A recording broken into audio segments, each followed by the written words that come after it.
नमस्कार मंडळी, सुप्रियाज होम किचनमध्ये आज तुम्ही सर्वांचं खूप स्वागत आहे. आज आपण बनवणार आहोत पारंपरिक पद्धतीने वाफून घेऊन कोथिंबीरची वडी. तर वेळ न वाया घालता मी तुम्हाला रेसिपीला लागणारं साहित्य दाखवते. तर सर्वात आधी कोथिंबीर घेताना एकदम कोळी बघून घ्या. देठ दाटसर असलेली किंवा मवाळलेली घेऊ नका. ह्याच्यामुळे वडीला धागे धागे येतात, त्यामुळे वडी नीट कापता येत नाही. इथं आपण कोथिंबीर नीट निवडून घेतलेली आहे.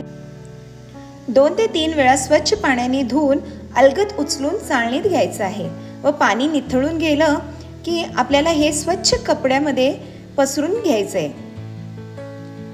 ज्याच्यामुळे कोथिंबीर चांगली मोकळी होते.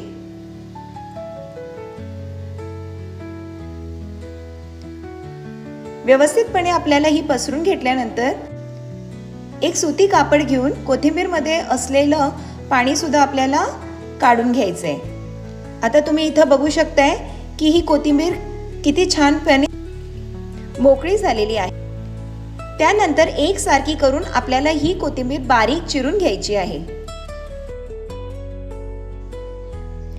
कुठल्याही कोथिंबीर वडीमध्ये जेवढी आपण कोथिंबीर घालणार तेवढी त्याची चव छान लागते आणि त्याचं टेक्स्चर सुद्धा खूपच छान येतो. शिवाय तेल सुद्धा आपल्याला कमी लागते. तर चला आपण आता मिश्रण करूया. मिश्रणासाठी मी इथं 7 ते 8 मिरच्या घेतलेल्या आहेत.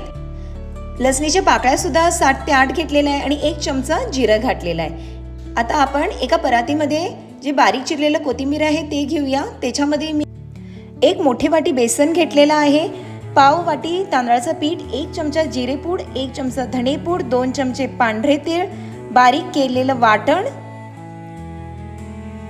अर्धा चमचा हळद, चवीनुसार मीठ आणि अर्धी पळी तेल. हे सर्व जिन्नस आपल्याला व्यवस्थितपणे मिक्स करून घ्यायचे आहे. थोडं थोडं पाणी करून आपल्याला हे मिश्रण मळून घ्यायचे. आज मी तुम्हाला कोथिंबीरच्या वडीची step by step full process दाखवत आहे, त्यामुळे व्हिडिओला मध्ये अजिबात स्किप करायला जाऊ नका आणि व्हिडिओ शेवटपर्यंत नक्की बघा. ह्या मिश्रणमध्ये तांदळाचं पीठ वापर केल्यामुळे हे जे वडी आहेत खूपच खुसखुशीत सुद्धा होते. तो आता तुम्ही इथं बघू शकताय की आपलं पीठ मळून छानपैकी झालेलं आहे आणि शेवटला आपल्याला थोडंसं तेल घेऊन परत एकदा हलक्या हाताने हे पीठ छानपैकी मळून घ्यायचं आहे. तुम्ही बघू शकता की इथं कोथिंबीर जास्त वापरल्यामुळे ह्या पिठाचा जो टेक्स्चर आहे किती सुंदर आलेला आहे. आता आपलं पीठ तयार आहे. आता आपलं पीठ मळून झालं की ह्याला आपण 5 मिनिटं असंच ठेवूया. आता मी इथं छिद्र असलेली एक चाळण घेतलेली आहे. त्या चाळणला आपल्याला फुल ऑइल कोटिंग करून घ्यायचं आहे. छानपैकी हे जे तेल आपण पूर्णपणे चारी बाजूला पसरून घेतलेलं आहे, त्याच्यामुळे हे जे पीठ आहे अजिबात चाळणला खाली चिकटणार नाही वाफवताना. आता परत एकदा आपण हे पीठ छानपैकी मळून घेऊया आणि त्याचे असे आपल्याला लांब गोळे तयार करायचे आहेत. मी मळलेल्या पिठाचे हे बरोबर 4 असे लांब गोळे तयार झालेले आहेत.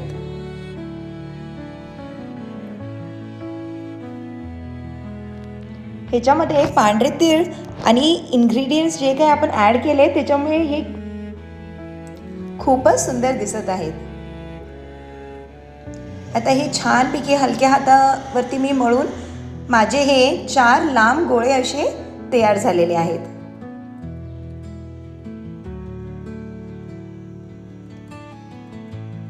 आता चला, मी एका भांड्यामध्ये पाणी उकळत ठेवलेलं होतं. त्याच्यावरती जे ग्रीस केलेली चाळण आहे ती सुद्धा मी ठेवलेली आहे. आता जे तयार केलेले गोळे आहेत ते सुद्धा आपल्याला व्यवस्थितपणे ह्या चाळणीवरती ठेवून घ्यायचे आहेत.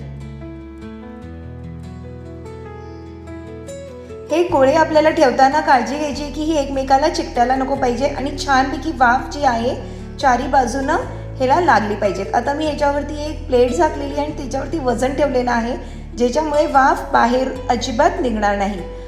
आता मी ह्याला जवळपास 15 ते 20 मिनिटं मंद आचेवरती वाफवून घेतलेलं आहे. अरे वा, तुम्ही बघू शकता आपले जे हे रोल्स आहेत किती छानपैकी उकडून आलेले आहेत.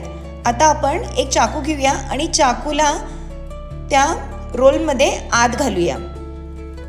जर हे आपलं जे चाकू आहे एकदम क्लीन बाहेर आलं तर ह्याचा अर्थ आहे की हे छानपैकी शिजलेले आहेत. तुम्ही बघू शकताय अजिबात जे आतलं सारण आहे हे चाकूला लागलेलं नाही आहे. ह्याचा अर्थ आहे की हे छानपैकी आता उकडलेले आहेत. आता 1 बाय 1 मी सगळे रोल्स चेक केलेले आहेत.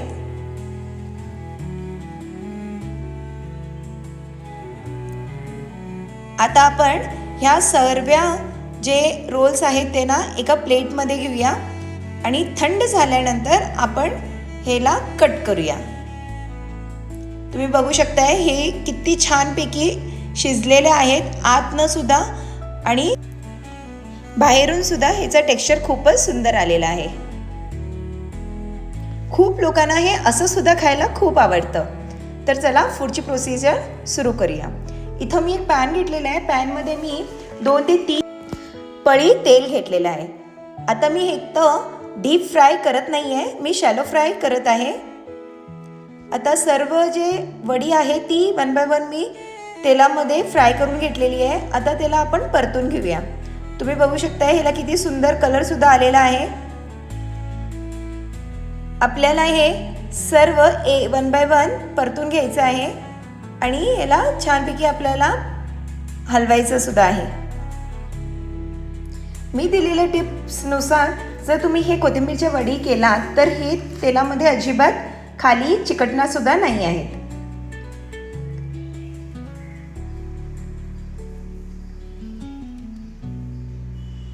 आता हे आपले कोथिंबीरच्या वड्या छानपैकी फ्राय झालेले आहेत. आता 1 बाय 1 सगळे जे भाजलेले कोथिंबीरचे वडे आहेत ते आपल्याला काढून घ्यायचे आहेत. आता मी हे सगळे जे कोथिंबीरचे वडे आहेत ते टिश्यू पेपरवरती काढलेले आहे, ज्याच्यामुळे जे एक्सेस ऑफ ऑइल आहे ते सुद्धा निघून जाईल.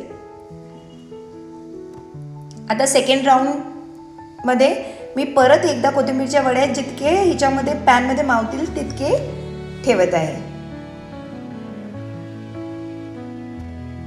ह्या कोथिंबीरच्या वड्यांना जास्त तेल सुद्धा आपल्याला लागत नाही. तुम्ही बघू शकता जे फर्स्ट टाइम मी ते घातले तेच मी सेकंड राऊंडला सुद्धा यूज करत आहे.